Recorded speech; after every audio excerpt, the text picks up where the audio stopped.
Local सहकारी संस्थाओं से लेकर ग्लोबल मंच तक भारत की डेयरी स्टोरी एक महत्वपूर्ण पड़ाव पर आ पहुंची है। यूएस, न्यूजीलैंड और साथ ही दूसरे ग्लोबल पार्टनर्स के साथ डील के बाद अब भारत की डेयरी इंडस्ट्री में आगे संतुलन किस तरह से बनेगा ग्लोबल एक्सेस और साथ ही रूरल सिक्योरिटी को लेकर, इस पर बात करने के लिए मेरे साथ इस वक्त मौजूद है मैनेजिंग डायरेक्टर GCMMF के मिस्टर जैन मेहता। जैन जी, बहुत बहुत स्वागत है TV9 में। Thank you so much. सबसे पहले तो सबसे बड़ा सवाल ये है कि संतुलन किस तरह से बनेगा ग्लोबल एक्सेस और साथ ही रूरल सिक्योरिटी को लेकर। बहुत ही महत्वपूर्ण ट्रेड डील्स हुई है अभी पिछले कुछ दिनों में। सबसे पहले तो यूएस की जो अभी ट्रेड डील हुई, जो अभी अनाउंस हुई, उसके लिए मैं माननीय प्रधानमंत्री जी और देश के कॉमर्स मिनिस्टर पीयूष गोयल जी का आभार व्यक्त करना चाहता हूं। उन्होंने एक बहुत ही बढ़िया ट्रेड डील निगोशिएट करके देश के कृषि और डेयरी सेक्टर को अमरीकी जो एक्सपोर्ट्स की उनकी उम्मीदें थी उसको पार नहीं होने दिया और इसको सुरक्षित रखा है। इसके दो फायदे हैं। हमारा जो यूएस का जो एक्सपोर्ट्स है उसमें जो ड्यूटी 50% लग रही थी वो कम होकर 18% हो गई, और साथ में उनकी जो मंशा थी कि उनके डेयरी प्रोडक्ट्स को हमारे देश में ला पाए, उसको चैप्टर 4 को और डेयरी के और उत्पादनों को और खास करके सभी कृषि उत्पादनों को ब्लॉक कर दिया गया है। तो हमारा डेयरी सेक्टर जिसके साथ 8 से 10 करोड़ परिवार जुड़े हैं वो इससे बिल्कुल सुरक्षित हो गए हैं, और साथ में नए मार्केट एक्सेस होने से और टैरिफ्स वहाँ कम होने से हमारी अपॉर्चुनिटीज़ भी आगे जाके बढ़ चुकी है। आप इस डील को क्या मानते हैं? स्पेशली ग्लोबल रेवोल्यूशन 2.0 की बात करें तो सुरक्षा या प्रगति, किस तरह से देखते हैं आप? क्योंकि फार्मर्स के भविष्य को लेकर अगर बात करें तो आपको क्या लग रहा है कि ये सही में एक बहुत ही बड़ी अपॉर्चुनिटी है या फिर एक चैलेंजिंग टाइम है? ये हमारे लिए एक बहुत बड़ी अपॉर्चुनिटी इसीलिए है क्योंकि भारत विश्व का नंबर 1 दूध उत्पादक देश है और वर्ल्ड का 1/4 मिल्क प्रोडक्शन भारत में हो रहा है। हमारे देश का जो प्रोडक्शन ग्रोथ है और वर्ल्ड के की प्रोड्यूसर्स का जो प्रोडक्शन ग्रोथ है उसके हिसाब से अगले 10 साल में विश्व का 1/3 हिस्सा दूध उत्पादन भारत में होगा। सो भारत को एक डेयरी टू द वर्ल्ड करने की एक बहुत बड़ी अपॉर्चुनिटी है, और साथ साथ में माननीय प्रधानमंत्री जी का भी जो विजन है कि विश्व के हर डाइनिंग टेबल पे भारत की एक फूड आइटम होनी चाहिए। तो हमारे कृषि सेक्टर के लिए, हमारे फूड प्रोसेसिंग सेक्टर के लिए, हमारे डेयरी सेक्टर के लिए एक बहुत बड़ी ग्लोबल अपॉर्चुनिटी होती है कि हम विश्व के बाज़ारों में भी वहाँ के कस्टमर को लुभावें, ऐसे प्रोडक्ट्स लॉन्च करें, और हमारे पास जो करोड़ों पशुपालकों की मेहनत से जो दूध का संपादन हो रहा है उसको हम एक अच्छा मार्केट देके उनकी तरक्की में शामिल हों। वाइट रिवॉल्यूशन 2 की जो आपने बात की, उससे देश में करीबन 2 लाख गाँवों में अगले 5 से 10 साल में दूध मंडियाँ बनेंगी सहकारिता के तौर पे, और ऑपरेशन फ्लड के 50 सालों में आज भारत में करीबन 2 लाख गाँव में दूध मंडियाँ हैं। तो जो पिछले 50 सालों में काम हुआ, अब जो नई सहकार मंत्रालय है उनकी प्रेरणा से अगले 5 से 10 साल में होने जा रहा है और काफ़ी तेज़ी से ये काम हो रहा है। तो ज़्यादा से ज़्यादा दूध ऑर्गेनाइज सेक्टर में आएगा, सहकारी क्षेत्र में आएगा, बहनों के बैंक अकाउंट में पैसे जाएंगे, तो ऑब्वियसली ग्रामीण स्तर पे प्रगति होगी, और उस विकास का जो सफ़र है वो सब तय करेंगे। तो भारत को एक डेवलप्ड इकोनॉमी बनाने की जो हमारी सबकी इच्छा है वो बहुत ही जल्द पूरी हो सकती है। जैसा कि आपने कहा, भारत दूध का सबसे बड़ा उत्पादक है और साथ ही सबसे बड़ा उपभोक्ता भी है, पर आपको लगता है कि क्या आकार ही आधार है या इससे मुनाफा भी होगा डेयरी फार्मर्स को? और स्पेशली जिस तरह से देखा जाए तो इस डील से क्या फार्मर्स को आगे आमदनी की बात करें या बेहतर तकनीक की बात करें, उसमें उन्हें कुछ पॉजिटिव पॉइंट्स आगे देखने मिल रहे हैं फ्यूचर के एंगल से? ये बिल्कुल, ये बहुत ही इम्पॉर्टेंट विषय है कि टेक्नोलॉजी के अगर माध्यम से आप जुड़ेंगे तो एफिशिएंसी भी बढ़ेगी और साथ में मुनाफा और रिटर्न्स भी बढ़ेगा। तो लाइवलीहुड प्रोटेक्शन की एक बात है, लेकिन डबलिंग ऑफ इनकम्स की जो बात है, डेयरी सेक्टर एक ऐसे सेक्टर है जिसमें ये काम बहुत अच्छी तरह से हो रहा है, और पिछले आंकड़े भी आप देखोगे तो हम ये बात को साबित कर पाए हैं।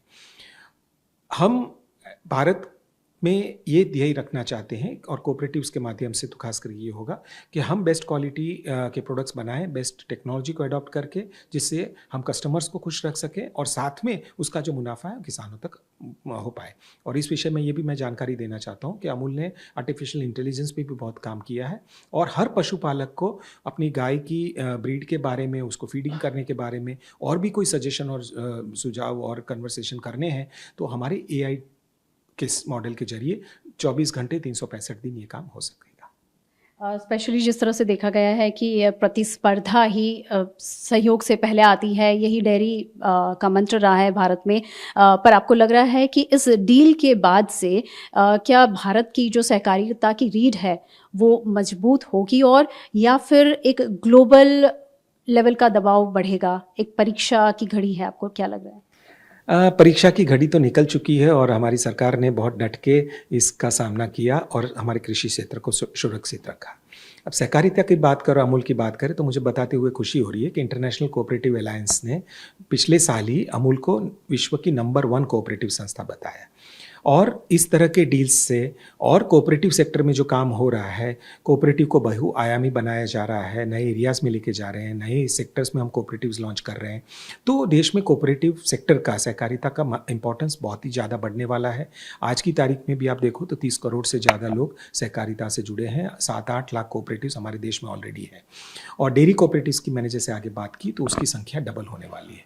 तो सहकारिता मजबूत होगी, हमारी ग्रामीण अर्थव्यवस्था मजबूत होगी, महिलाओं का सशक्तिकरण होगा, और स्वाभाविक तौर से दूध का उत्पादन बढ़ेगा, दूध के उत्पादन का मूल्य वृद्धि होगी, तो किसानों का भविष्य तो अच्छा ही है और हमारे देश का भी भविष्य काफ़ी अच्छा है।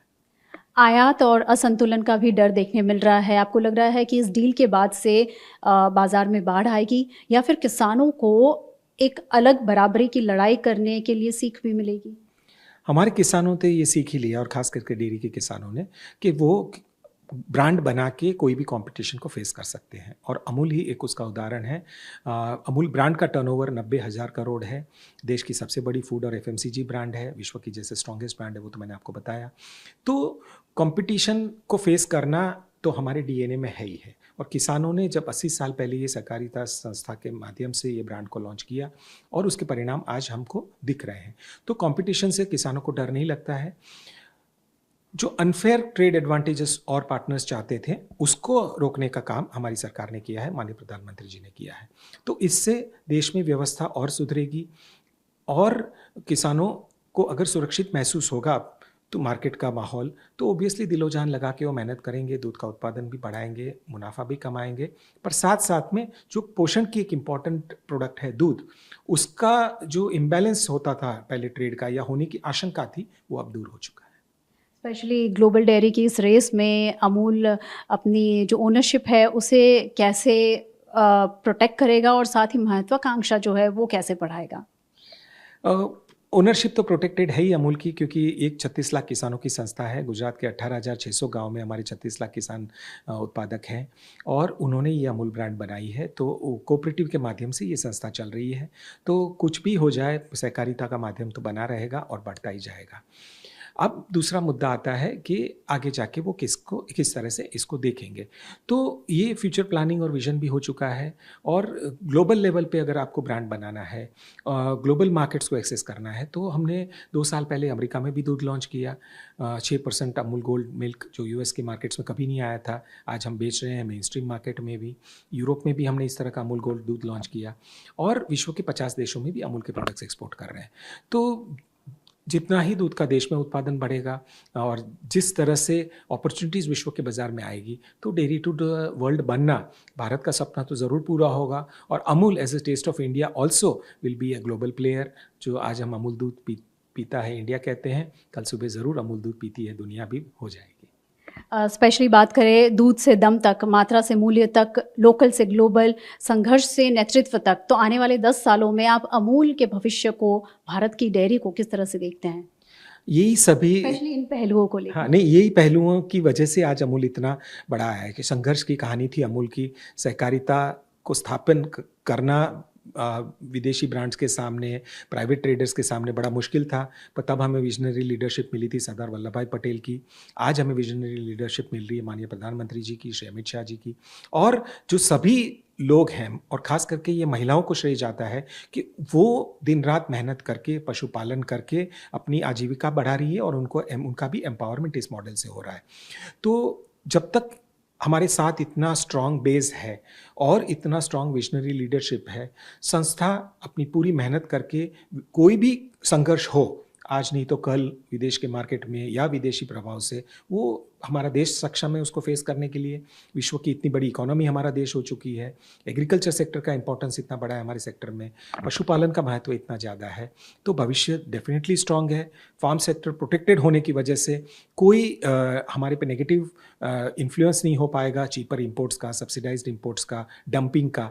और ये जो केयर हमारी गवर्नमेंट ने ली है उसकी वजह से स्वाभाविक तौर पे देश का फ्यूचर बहुत ब्राइट है, कोऑपरेटिव डेयरी इंडस्ट्री का फ्यूचर ब्राइट है, और अमूल ज़्यादा से ज़्यादा अपने किसानों को कैसे सेवा दे सके उसके लिए भी डट के काम कर रहा है और पूरी टीम काम कर रही है, और उनका भी भविष्य काफ़ी ब्राइट नज़र आ रहा है। जी बिल्कुल, बहुत बहुत शुक्रिया हमसे बात करने के लिए। और हम सभी आशा रखते हैं कि इस डील के बाद अब भारत के डेयरी स्टोरी में एक नया इतिहास लिखा जाएगा विकास का और प्रगति का। बहुत बहुत शुक्रिया हमसे बात करने के लिए। कैमरा पर्सन दीपक सेन के साथ नीरू TV9 अहमदाबाद।